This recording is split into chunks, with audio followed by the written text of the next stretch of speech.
Jason, welcome to the show. Thank you for having me. It's been a long time coming. Oh, I know. I'm like you. We were like, okay, we got to do this. We got to get our people on. And I was particularly excited to have you on because you and I are very aligned. When I read your recent Substack article on "Suck It Up, Buttercup," which I want to include in this conversation, I'm like, we got to have this because it's part of a greater conversation. And you're a great person to talk about this because as a young person, and you reference this in your Substack, you have dyslexia, you have ADHD, and you've been a very successful attorney.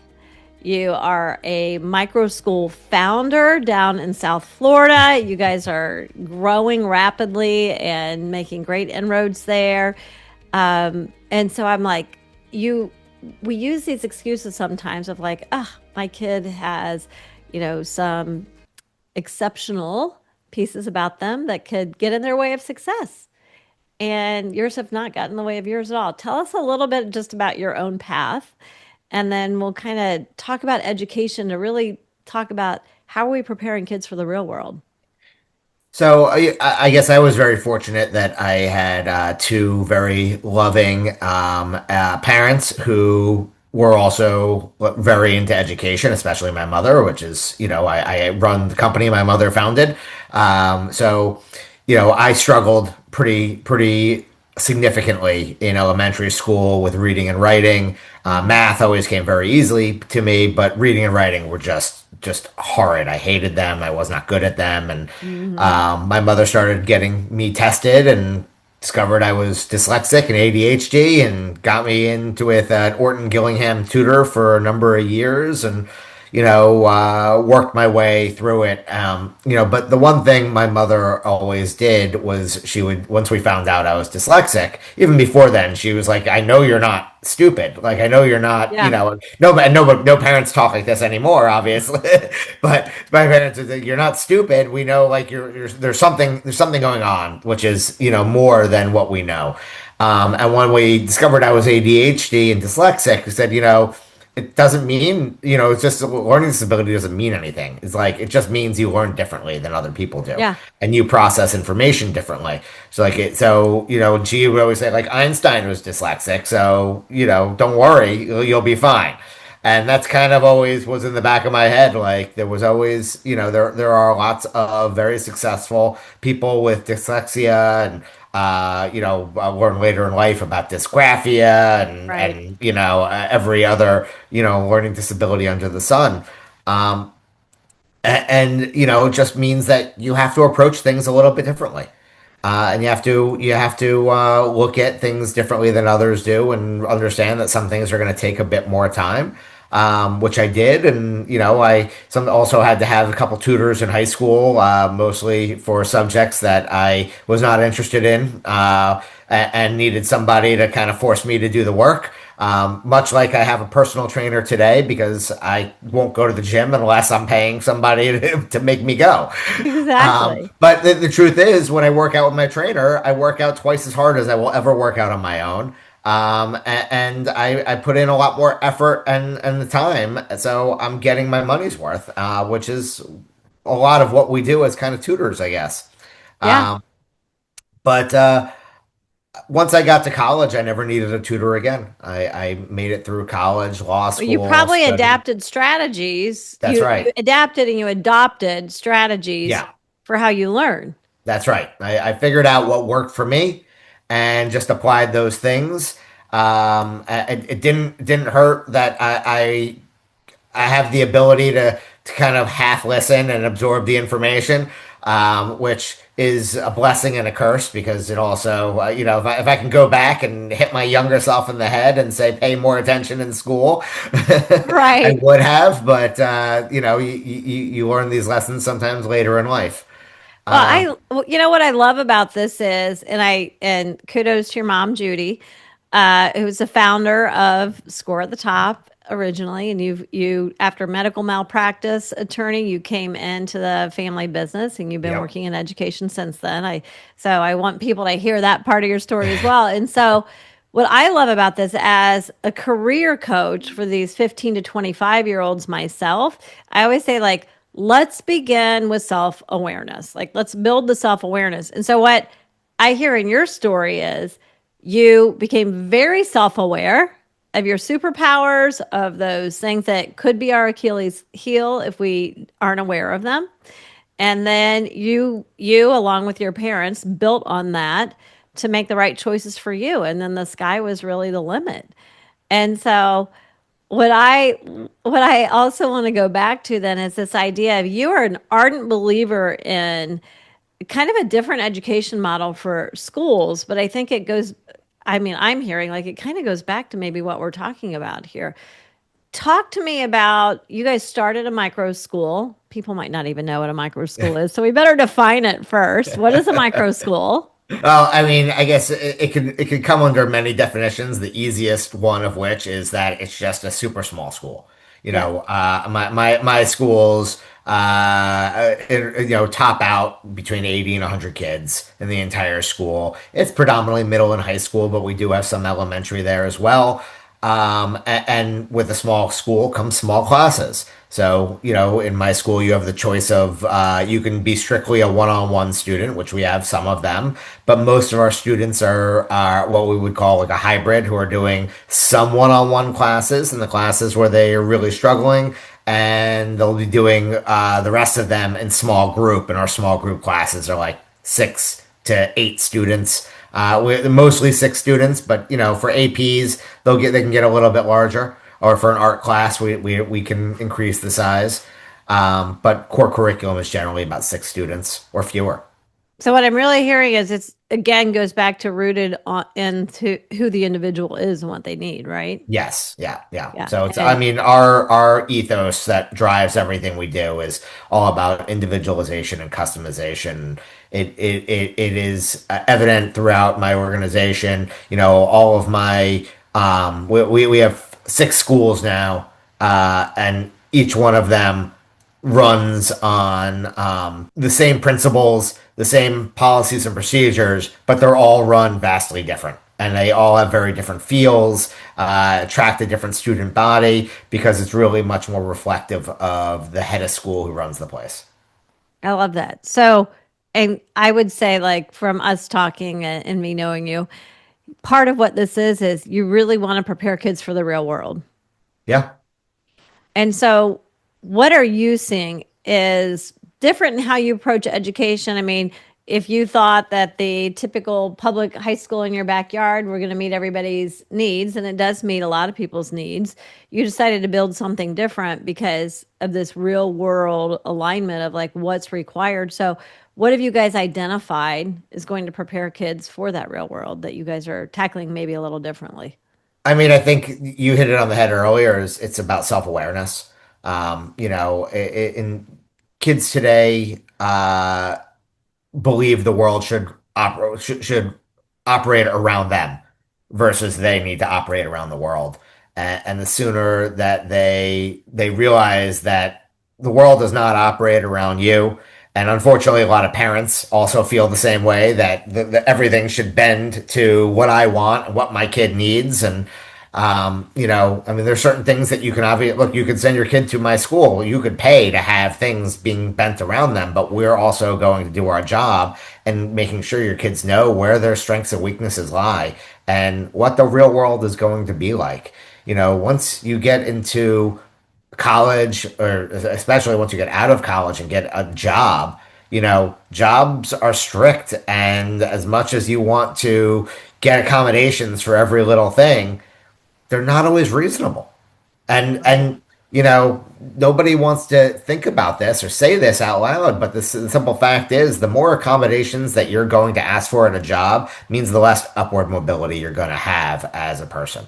Let's With talk exception. about that. I want to dig into that because here's, we're serving, I always say 15 to 25-year-olds with this career piece, but what it's has started happening is we have 30, 32-year-olds that we're also serving.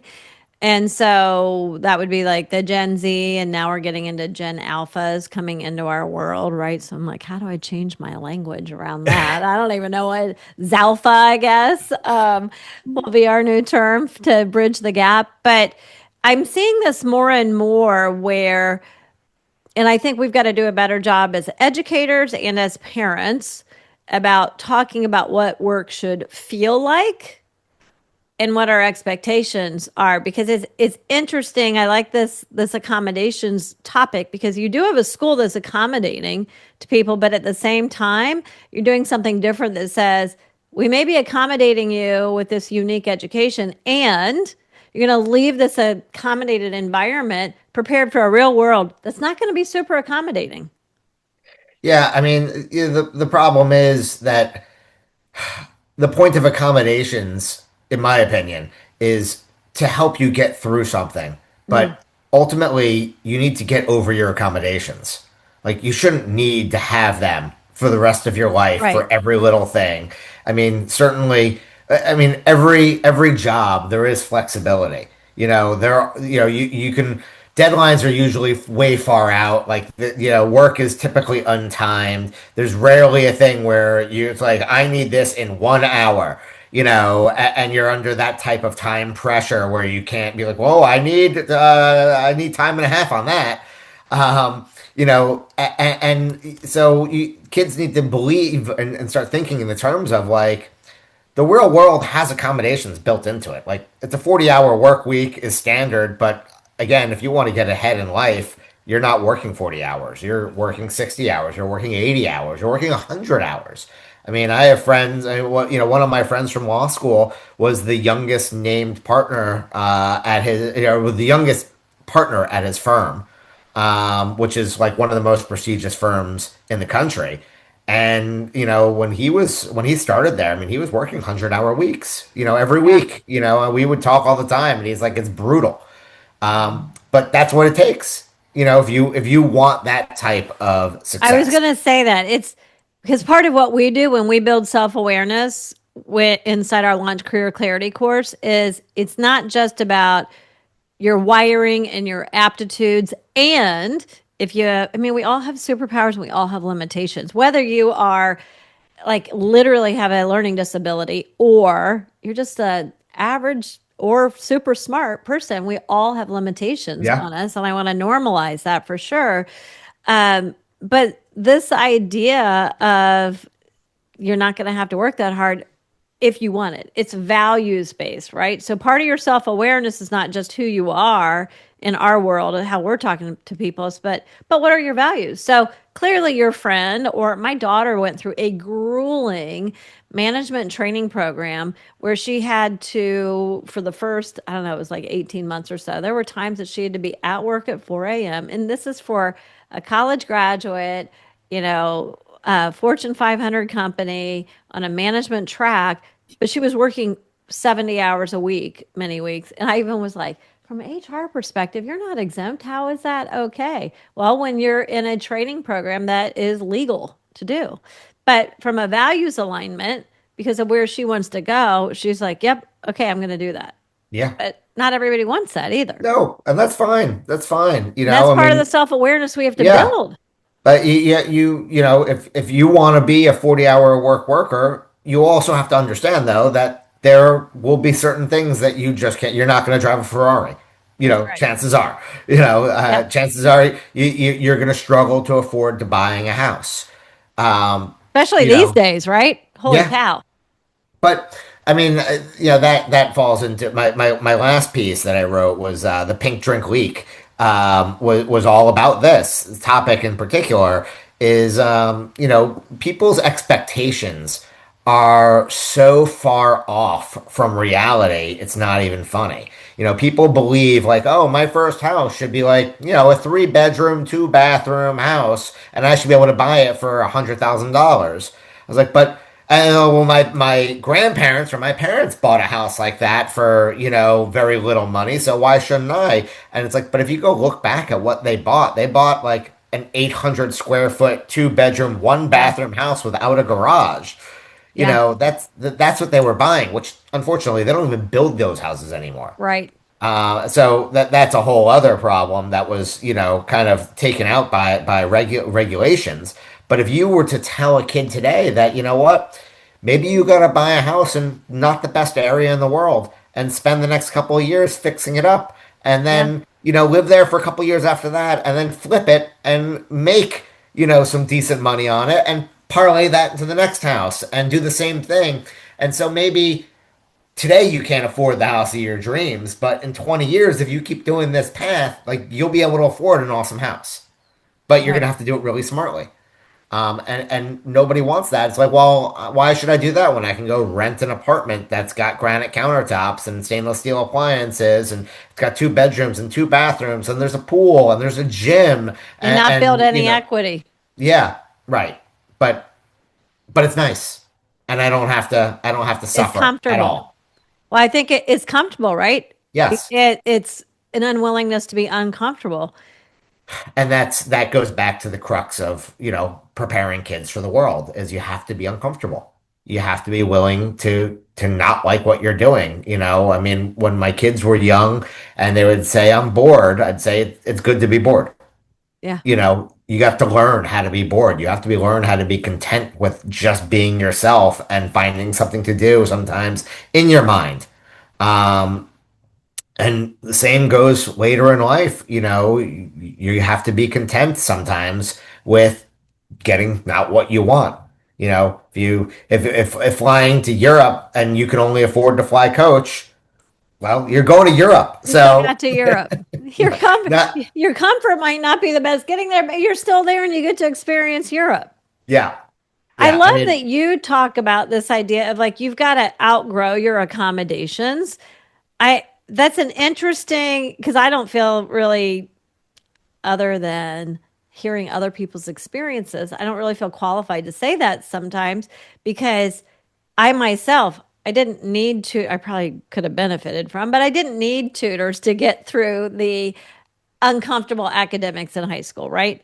I didn't I didn't have accommodations. I don't have a learning disability. So to hear from someone about, hey, I have the learning disabilities and I got some accommodations and I set out on a path to outgrow them so that I didn't have those limitations of where I wanted to catapult to my trajectory long term in my actual work, I think is so valuable.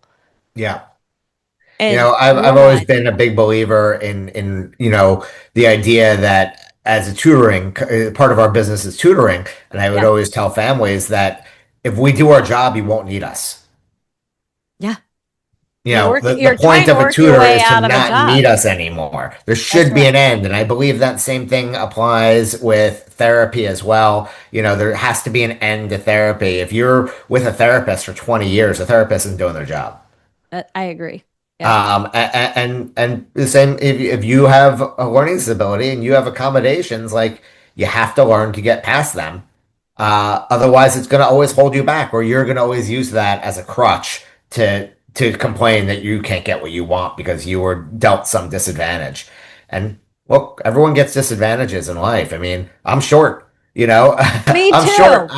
I hate the way my voice sounds on video on a podcast, but I still do it, and it is what it is. Like Because it's important to get your message out. Yeah. yeah. I mean, we all can't get everything we want.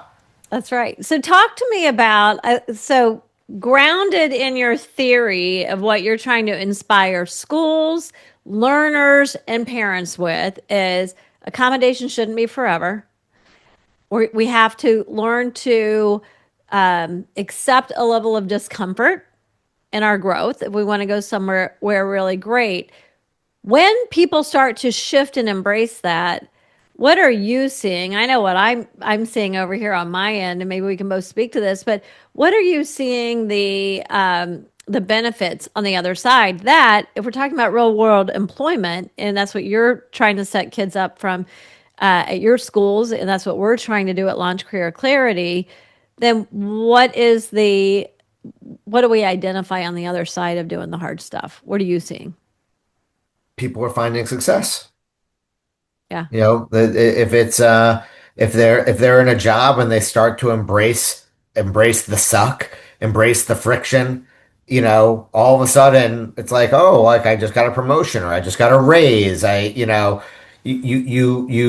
accomplish and you build your own self-confidence. You start thinking like, oh, I can do these things. Right. I think that's a lot of kids start getting into the idea that they can't do something because they've been told that, or maybe they haven't told it, but it's been implied, or they just got to that realization on themselves because they had no one really championing them, saying that like you can do this. Like Right. there's no reason you can't, and maybe it's going to take you a little bit longer. Maybe you're going to struggle a little bit more than your friends, but it doesn't mean that you're any less worthy or any less than they are. Or won't be more as or more successful. One of the things that I see with the families who come into us a little bit later in the game, like, oh, my kid's graduating from college and really got a degree or is earning a degree in a particular major, but they never thought about what they might do with it. Or someone struggling to land a job, or they've landed in a job they don't like, but it's time to do the work to go like, what would I like? What aligns with me, right? Is early on, and I this is where I think we really align with what you're doing at your school too, is I always say people are looking at that nearest deadline, which feels like graduation, right?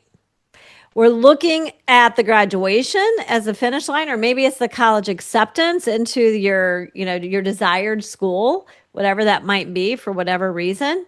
But I think as parents, what I know I hear from parents and end up hearing from 20 somethings is we were aiming for that wrong finish line. The real finish line was really independence, and to be independent and outside of our parents' homes, which all of our kids are launched, I have to say. Life is good when they're launched. We love them. We spend time with them all the time, but they're not living in my house. They have to be independent. They have to have some level of resilience. They've got to have the work ethic to go out and get the paycheck if we're going to get them out on their own 2 feet, which is ultimately what they want and what you want. And I think the friction begins to come when that's not happening, when you all, at the time that you all thought it would happen. And then everybody's stuck. And Yeah. then there's tension among the family members, really. Yeah, my wife and I have always parented from the idea that our kids should need us a little less every single day.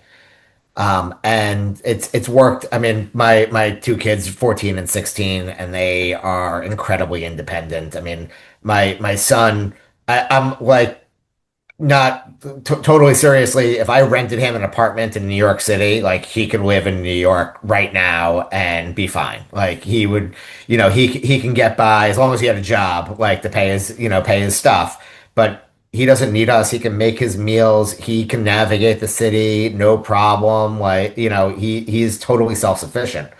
My daughter flew to Greece yesterday with her friends. No, she was on a team tour, but they didn't have like a chaperone flight. So it was her and one of her besties, and their bestie's father brought them to the airport and got them checked in and watched them go through security, and they They're made all it. be on the other side. And they had to get through customs in Greece on their own. I mean, they didn't have an Yeah. adult to take them through it. They had to do the whole thing on their own. I I mean, know there's parents that are cringing right now as you're saying that, but I I, think that's fantastic. I was scared. I mean, look, Well, you wouldn't. I think that's it. You sent her, but you were still nervous, right? We have to do things scared.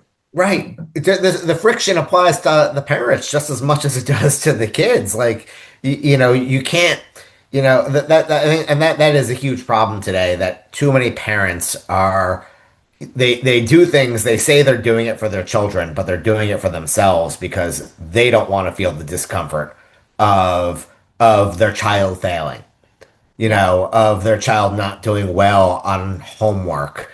Well, it's because I what mean, I does it say remember. about me and what are my friends going to think, Well, right? that too, but like even I think it's even more for a lot of parents. It's more of like I don't want to see my child upset.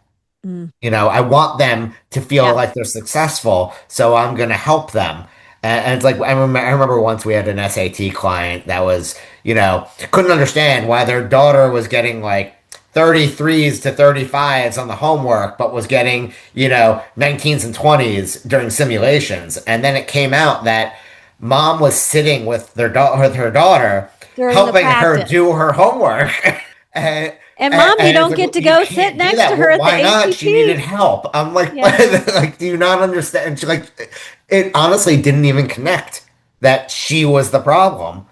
But I see similar things like that all the time, in our tutoring practice, parents that provide way too much help in our college planning practice where parents are writing their kids application essays and filling out the application instead of making their child do it all.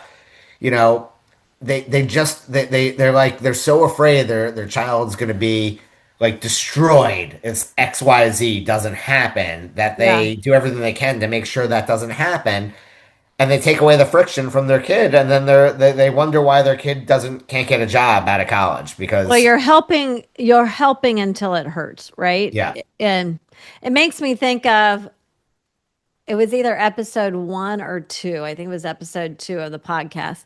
And if you go back and listen to it, do not judge the host. It was her first or second episode here. I'm sure I was terrible.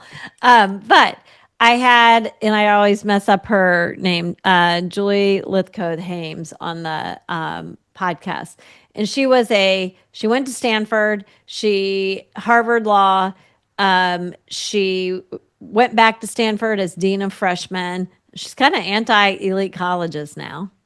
And she wrote a fantastic book that How to Raise an Adult. And her reminder is, and I think it totally resonates with what you're saying, and it's one of my favorite books, is we're not raising kids, we're raising them to be an adult. Yeah. And they're going to have to be able to handle the discomfort and all of the other things if we really want happy, thriving kids. And I think you've hit the nail on the head and you've given us all really great things to think about. I got to say, before we hit record, Jason and I were just catching up because we haven't talked for a while. And I said, "Oh, what's going on with your family?" And he said, "My son's getting ready to drive. I'm so excited." And going back to what you were saying about like sending a daughter to Greece and us as parents, we're nervous when they go do it, right? We're nervous watching them do it. But I said, "Oh, Jason, I'm so thrilled to hear you say that you're excited for him to drive because by the way, he'll run all your errands and run your daughter around." So there's relief in that for us as parents. But I find so many parents are just afraid of their kid even driving. Kids can read the room, and Oh we're yeah. holding them back when they read that from us, to be fearful. Absolutely. Absolutely. I mean, it's they're afraid of what if XYZ happens and they don't know what to do and then they get into an accident. And life's not fair, life's not perfect. You got to do the best you can and get through it, and the more willing you are to be comfortable with discomfort, the more success you're going to find in every Yeah. facet of life. I love it. Well, thank you. Clearly, everybody needs to follow your Substack. Jason, I mean, I read it every time. I'm like, he's like such great thought leadership for educators, for parents. And if someone is in Southeast Florida, they should go to, is everything just at Score at the Top? And we've got Score at the Top is our tutoring and test prep brand. Score Academy is my school, and JRA Educational Consulting is our consulting brand. Okay, we'll put all the places in the show notes. Appreciate it. So it's great catching up, Jason. I love the thought leadership for parents who want to raise independent, thriving young adults. Oh, thank you, Lisa. It's a pleasure.